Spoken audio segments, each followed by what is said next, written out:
Isang mapagpalang araw po sa ating lahat. Ako po si Nicole Castillo and welcome po sa aking daily devotion. So, ang topic po natin ngayon is justice. So, justice is also known as God's righteousness, is His perfect moral character expressed in action.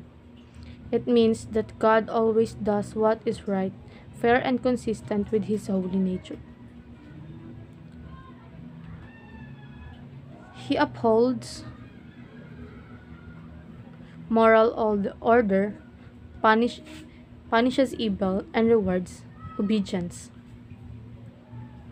God's justice assures us that no wrong escape His sight and that He will bring all things into account. In Jesus, God's justice and mercy meet. He paid for sin so we could be forgiven without compromising divine righteousness.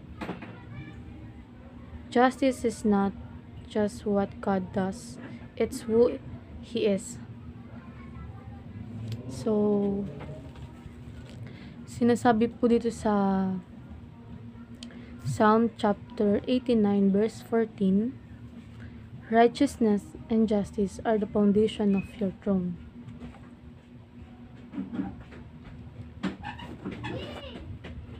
Steadfast love and faithfulness go before you.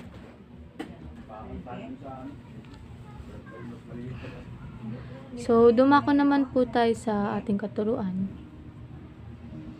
Sinasabi po dito na God's justice prevails over injustice.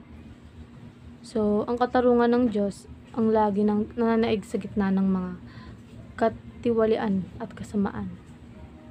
So, kahit gaano pa ka-unjust ang mundo, tandaan natin na sa dulo, ang Diyos ang may huling salita.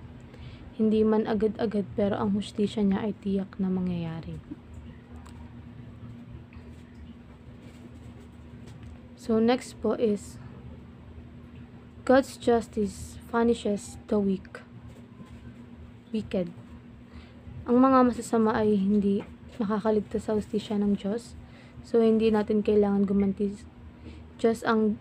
Dahil ang Diyos ang maghahatol.